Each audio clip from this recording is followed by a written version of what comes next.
I leave the dealership, travel 5 kilometers down the road, and my engine fails again. You saved up, did the research, signed the papers, and now, every time you hit the road, you're just disappointed. According to the annual survey by Consumer Reports, thousands of real car owners were asked a brutally honest question. If you could go back and make the decision again, would you still buy this model? The results? Absolutely eye-opening. These 10 vehicles sparked the highest levels of buyer's remorse. From underpowered engines and clunky infotainment systems to constant service visits, owners didn't hold back. These are the 10 least satisfying cars and SUVs straight from the voices of actual drivers.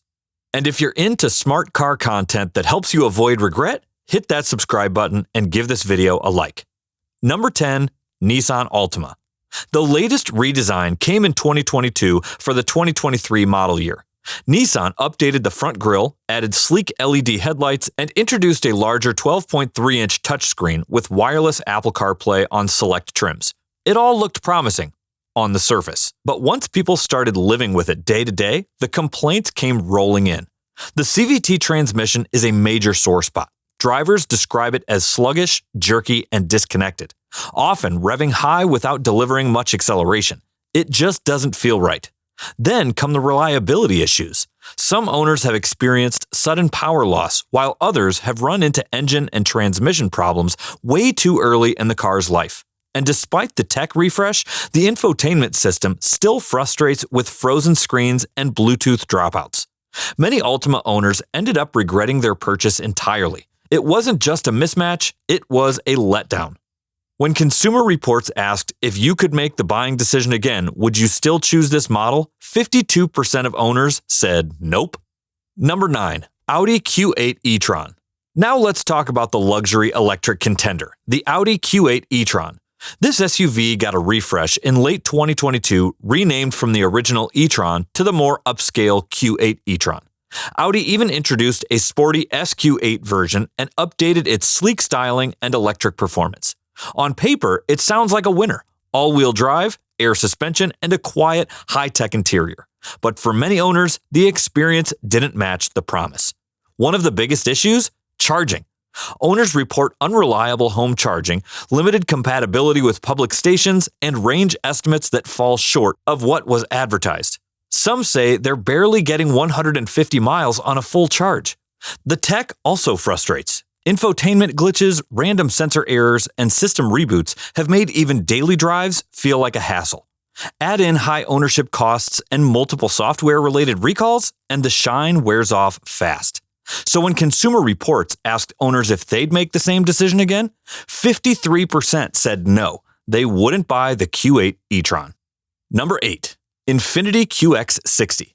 The brand just unveiled the 2026 model in May 2025, but the regrets you're about to hear are all tied to the 2024 to 2025 model year, and for many owners, the experience has been anything but premium. In 2024, Infiniti replaced the V6 with a 2.0-liter turbo 4-cylinder using variable compression. On paper, it sounded like a smart move, more modern tech and better fuel economy. But in reality, the performance left a lot of owners disappointed. Drivers describe the engine as sluggish and harsh. It also requires premium fuel, which undercuts any fuel-saving benefits. Many say it just doesn't feel like a luxury SUV anymore. Then there are the reliability headaches. Owners have reported major warranty repairs, electrical glitches, brake problems, and repeat visits to the dealership. One even stated, according to my repair records, at least $17,000 worth of things were covered under warranty, but my car is now malfunctioning worse than ever. They finally agreed to repurchase it after months and months of gaslighting. As per the Consumer Reports survey, 54% of QX60 owners said they regret their purchase. Number 7, Mercedes-Benz C-Class. You'd think with a Mercedes badge on the grille, regret wouldn't even be part of the conversation. But the redesigned C-Class, introduced in 2022, left a surprising number of owners second-guessing their purchase. Yes, it looks stunning.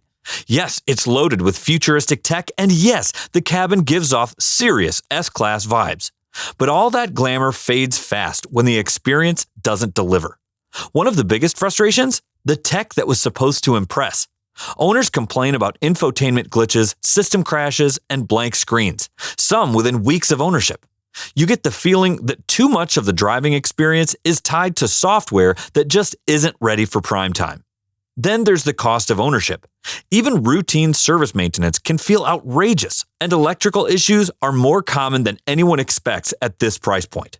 For a car that promises refinement, the reality can be uncomfortably rough around the edges.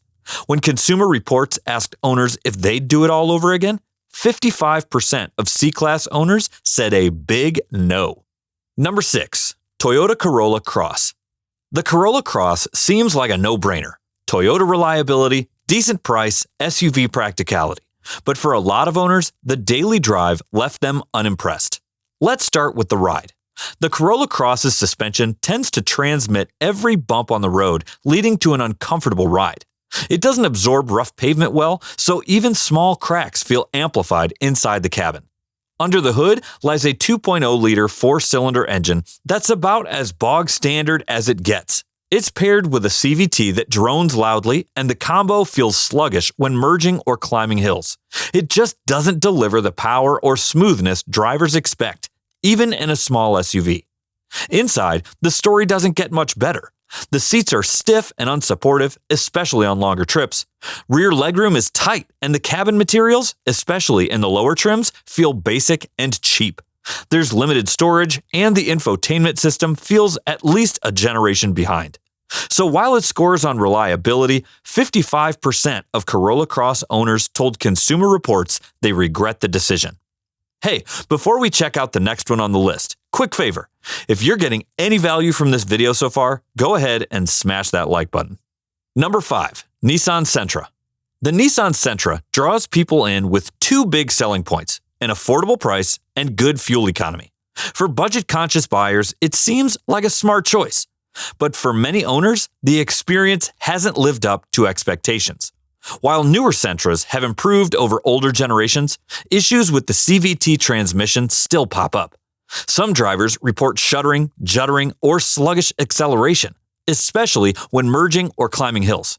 And for the 2024 model, a potential drive shaft defect has raised concerns about sudden power loss. Inside, the cabin covers the basics, but it doesn't impress. Materials can feel cheap, road noise is noticeable, and the infotainment system sometimes lags or glitches out. The Sentra gets you from point A to B on a budget, but many feel the trade-offs in performance and refinement weren't worth the savings. When Consumer Reports asked owners if they'd buy it again, 56% said no. Number 4. Mazda CX-90 PHEV. The Mazda CX-90 PHEV made a big entrance as Mazda's first plug-in hybrid SUV, but for many 2024 owners, the reality has been frustrating from the start. The most alarming issue? Electrical system faults. Some drivers were hit with electrical leakage errors just days after purchase, leaving the vehicle disabled and in need of a tow. Others faced multiple dealership visits in just a few weeks with long waits for service or replacement parts. These weren't one-off problems. They were common enough to raise major red flags.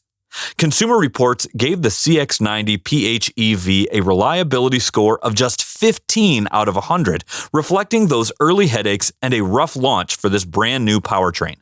The drivetrain also draws criticism. The wet clutch automatic transmission feels unrefined, with jerky, hesitant acceleration, especially when transitioning between gas and electric power.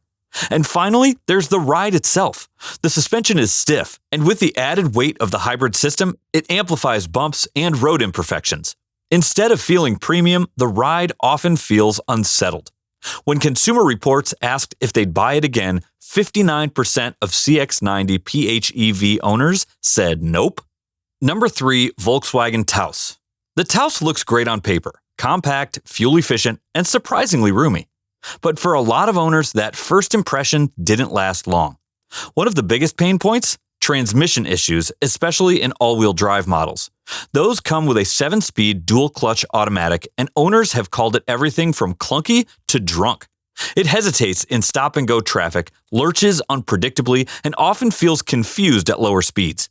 Volkswagen seems to agree. It's ditching that transmission in favor of a smoother 8-speed automatic in the 2025 refresh.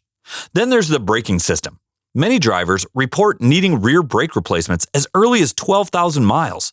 Dealers have reportedly acknowledged this due to smaller brake pads in the rear compared to the front. And that's not all. Electrical quirks, infotainment freezes, and occasional engine stalling have also popped up on owner forums. It's no surprise that when Consumer Reports asked owners if they'd make the same choice again, 61% say they regret their decision. Number 2, Jeep Compass.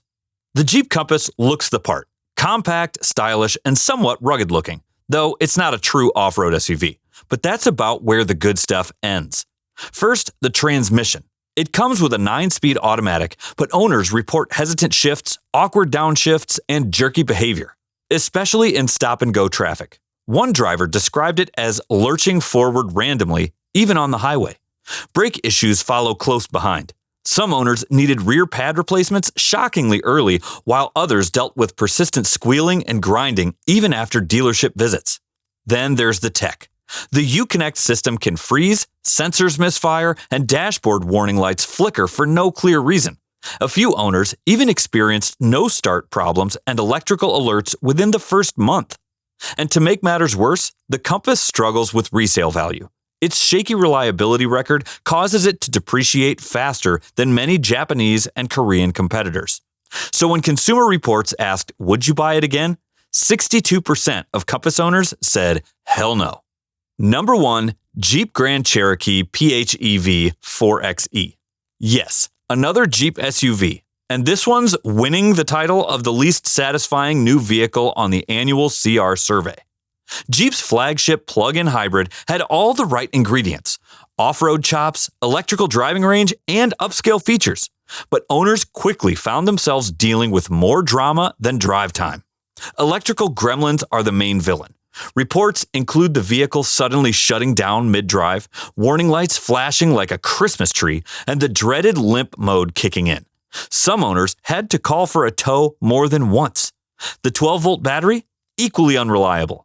Even after dealer replacement, many found the same issues creeping back within weeks. Then came the big one. Jeep issued a fire risk recall for faulty high-voltage batteries, advertising owners to avoid charging and park outside until fixed. And the rest? Glitchy software, buggy transmissions, and inconsistent dealer support. When Consumer Reports asked if you could make the buying decision again, would you still choose this model? A staggering 66% of owners said no way.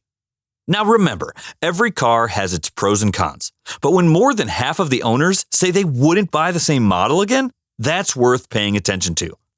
If you found this video helpful or it saved you from landing on this list, give it a like. And don't forget to subscribe for more smart car breakdowns, real owner insights, and brutally honest rankings. Have a vehicle that should have made this list? Drop it in the comments. Thanks for watching, and I'll see you in the next one.